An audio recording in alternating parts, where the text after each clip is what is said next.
I'm going to be speaking with Travis Harden. He's a Lakota Ho-Chunk from those nations, and he lives in South Dakota, but he's up in North Dakota showing solidarity with Standing Rock and the efforts of the protectors there. How are you? Good. I'm really good. So, when were you first there? I was there. I got there like 10 days ago, and as soon as I got there, I went right to work as a security and controlling the traffic in and out.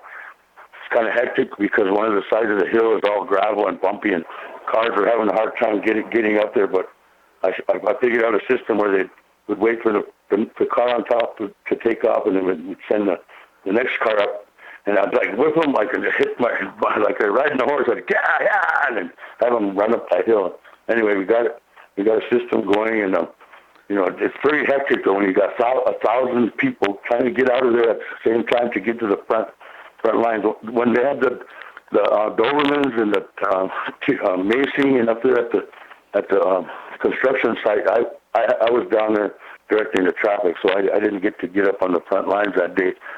But I also teach at the school. There's a school there for all the children that are there, and I've been teaching for over 35 years. So I have the children singing. They have this community circle where they have a loudspeaker and lights at night because there's no electricity. But when you see it at night, it's like you can almost imagine how it looked a long time ago. There's teepees all over and camps, and there's campfire lights everywhere. There's smoke all over, from the fires. And it's such a good feeling to be there, and it's my calling, because of my whole family. I come from a family of activists, since Alcatraz, the BIA takeover in Washington, D.C., the Custer Courthouse, Mount Rushmore takeover, the Wounded Knee, and then, being involved in the Black Hills Alliance to stop the proposed strip mining in our sacred Black Hills. And also, my aunts founded the Women of All Red Nations, and then my family has been involved in the International Treaty Council, which was right across the street from one of the World Trade Centers. Wow. Now, how many people would you say are there now? There's like roughly 4,000, but we do get up to like 8,000 because a lot of people come just for the day and they leave at night, and so it varies. And then weekends that's when they have the most because I think that's when the more people are free.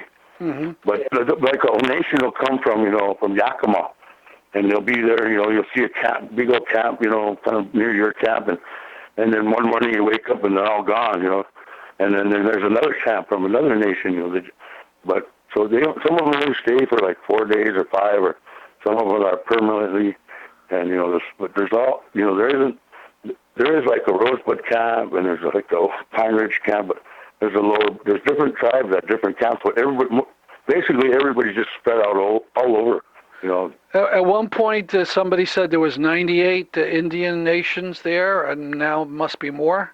Yeah, now I've heard something like 200 or something. I didn't even know if there was that much existed, but I don't know.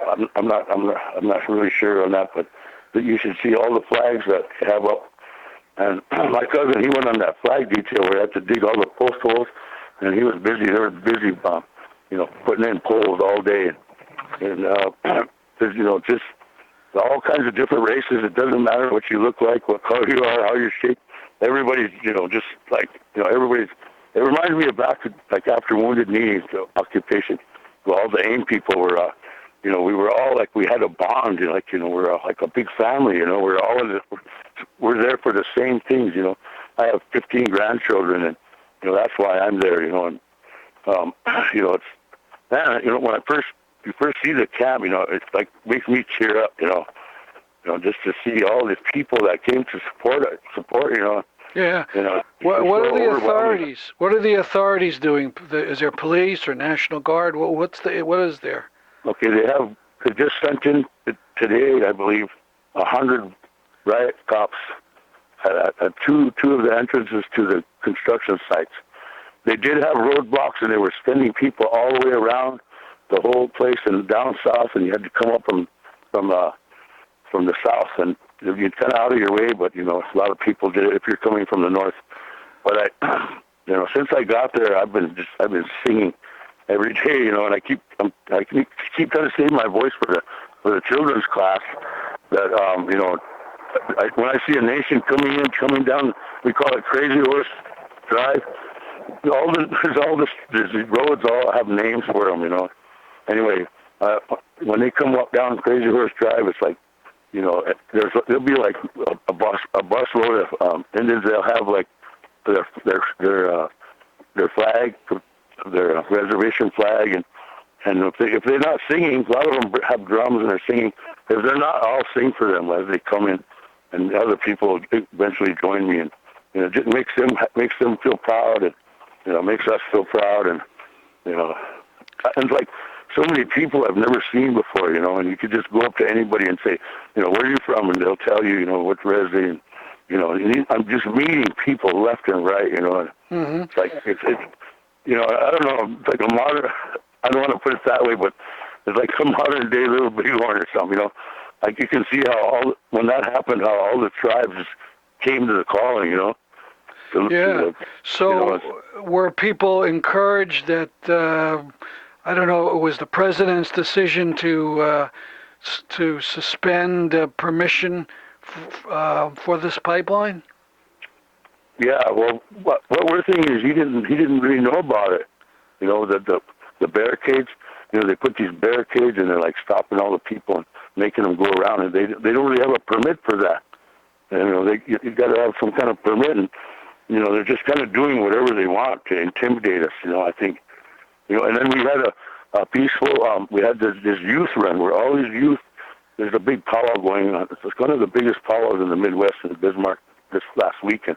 And they had all these runners to walk run, and coming from the other side of Bismarck. And then so they're going to have a peaceful demonstration at the Capitol, because that was the day that he made the decision to not stop it.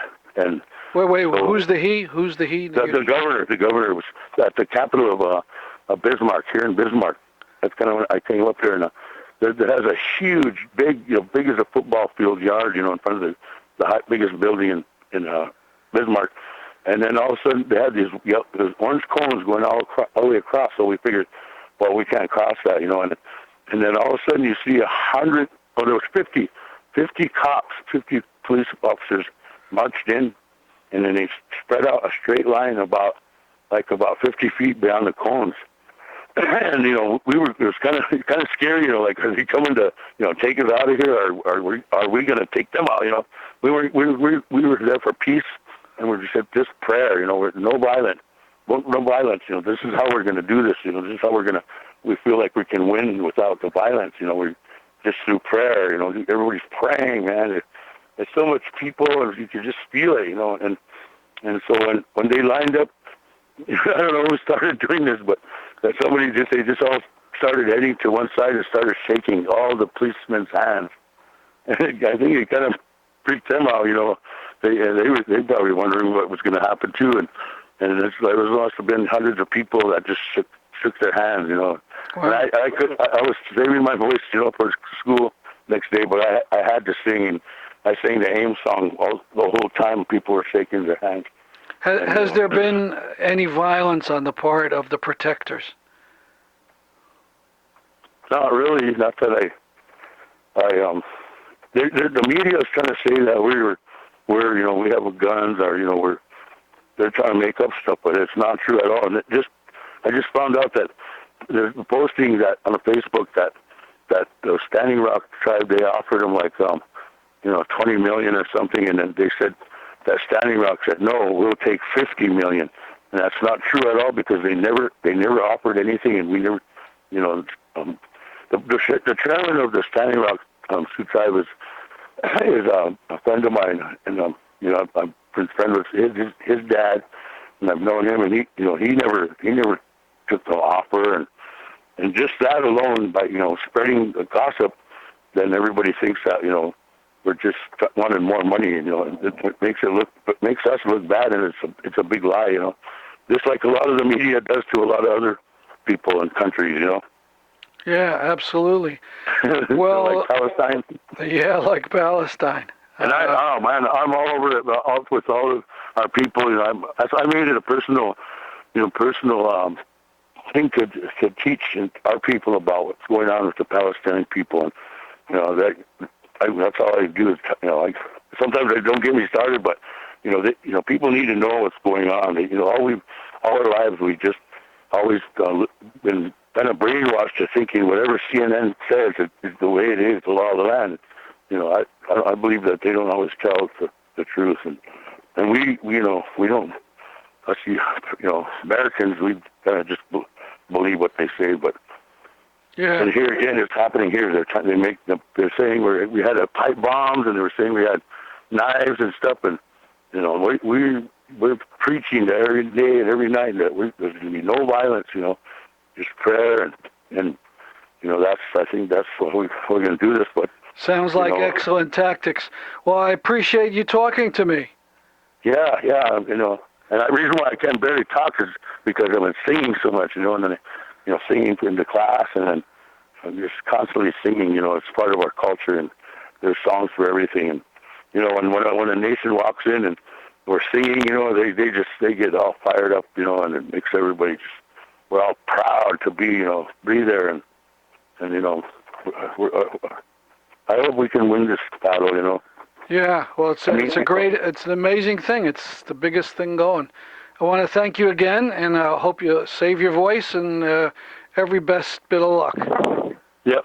Thanks again, Stanley, for letting me get some of the word out.